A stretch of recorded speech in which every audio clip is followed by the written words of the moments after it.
accept that to the extent that their size has become a disability, then of course you cannot make that decision. On that note, we have to take a break. Not going out for a smoke, but we are going out for a commercial break. In the meantime, we're asking you, is this a slippery slope, or is it ridiculous to compare smoking with other personal behavior? We're going to hear what you have to say about this, and the debate continues right here. Please stay with us.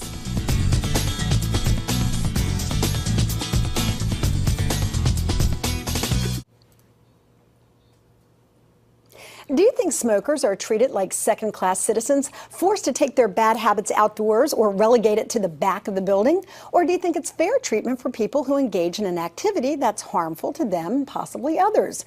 Those are just a few of the questions that we're asking on this edition of It's Your Call. We welcome you back again, everyone. I'm Lynn Doyle, and our topic today is whether or not companies should have the right to hire only non-smokers. We got a tremendous amount of response on this question on our Facebook and our social media sites, including Twitter. If you want to tell us what you think, you can email me right now at lynn@lynndoyle.net. We also have some viewers who want to tell us what they think, so we're going to go to the telephone lines for that. Chris has joined us. Hey, Chris, how are you? Very good. And yourself? I'm good, thank you. What do you think about this idea of saying, if you're a smoker, don't bother applying for this job? Well, it seems funny to me that, I guess what they're worried about is what the insurance costs are going to be for smokers that will, maybe have a health problem, I guess. Right. That's one concern. That's one concern, that companies have to pay more in health care benefits to smokers. Do you think that's a legitimate concern? Yeah, and I can see their point, but at the same time, one of the contentions that I have with that is, it's not just cigarette smoking that's causing health problems. I mean, smoking has been something that Americans have done since they landed here. Right. So, and it seems to me that, the amount of chemicals that are found in cigarettes are the same amount of chemicals that are found in the foods that have been the industry has pushed on us for many years. So do you agree it could be like a slippery slope? Like, where are we going to stop if we say, okay, well, smokers can't apply, and then, obese people can't apply, or somebody who eats red meat might have cholesterol issues, they can't apply? Do you see this going in a bad direction?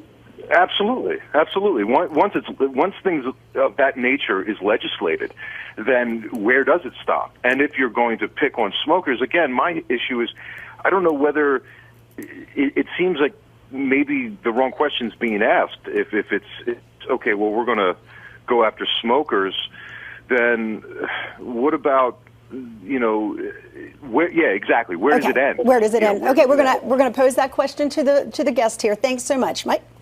Mm-hmm. I don't know where it ends. And, to go to the point, I mean, we do regulate some things in the workplace, but if you start regulating what someone can do, that's a lawful activity at home in their private time off work, regardless of whether it impacts work, I think we have crossed the line. Here and we go again with the where does that. it end argument. We have to discriminate as employers. We do it every day. There are very few kinds of discrimination that are actually unlawful. Again, race, national origin, religion. But we discriminate every day as a business practice. You better believe that if I show up for an interview in a Metallica t-shirt, I'm not getting the job. Okay. And that's discrimination, and it's lawful discrimination. See, when we start asking where does it end, we take some extremist view and we say, oh, at some point we're just going to discriminate against people based on the most arbitrary. But as our caller Chris pointed out, it is a legal activity. Well, so then I want to make and a point that's where I think a lot of people, whether they're smokers or not, are saying, wait a minute, it's legal in this country. So is drinking at work, and I would be fired if I drank at work. But and so there's a lot of things that are illegal. Where does it end? So, okay, let's just say we made a rule, and I'm not going to hire a smoker. So now what am I going to do? Okay, it's been a weekend. Why don't you pee in the cup and give me a blood sample? And you know what? We'll check this. We'll check that. And if you know what? If you have that gene that says you might get breast cancer, let's get rid of you too. Come on. Let's take it to the next level. Let's take it. What can you allow them to do?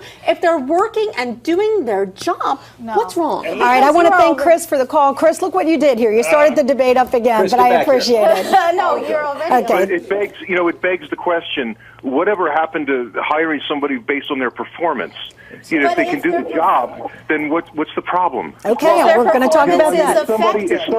If somebody is hired and they are, say they're a non-smoker, okay, and I'm going to go down a rabbit hole here. they're a non-smoker, yet they're on pharmaceutical medicines, right. or they're not going to come to work for 3 days because their meds didn't kick in, or right. they ate 15 quarter pounders and they're not feeling good. Okay, thanks a lot. Right. That's it. Thanks a lot, Chris. Great That's point. lawful discrimination. That's what we do. Well, we don't doesn't make it discriminate. right. Based on what we were just talking about, though, I think the interesting point to note is there's no law that prevents an employer, with only a very few circumstances. An employer is allowed to fire somebody even for off-duty conduct, even for things that are legal. To the extent that they come back and impact the workplace, an employer is allowed to fire people for that. See, here's another thing that's come through on our Facebook page and on Twitter is that while people may even agree with the decision not to have a smoker on site, they kind of waver a bit when they say, well, wait, you're going to say that when they go home they can't smoke, on the weekend they can't smoke, when they're out at a bar. I mean, the 8 hours that you give to work or beyond, a lot of people can support. So I want to, excuse me one second, I just want to find out what people have to say about that, and I want to share some of these Facebook comments with you. Christopher has written, it's discrimination. How would people feel if they said drinkers need not apply, or fat people not apply, or gamblers need not apply, etc., which is all what we had discussed earlier in the show. Neil writes, the marketplace is ultra competitive today. Expenses are high and profits are low. Therefore, companies should be able to make any hiring decision that serves them best. And John has this to say, as far as I know, smoking is a legal thing to do. If you disagree, go talk to your congressman. Not sure there are many congressmen in Washington that would make smoking illegal, considering the amount of money that comes through the tobacco lobby, but that's a topic for another show. I'm sorry, Mike, I interrupted you. I just want to say that this whole premise has been shown to be faulty. Look, I understand if it's the American Lung Association or some entity that has a mission against smoking.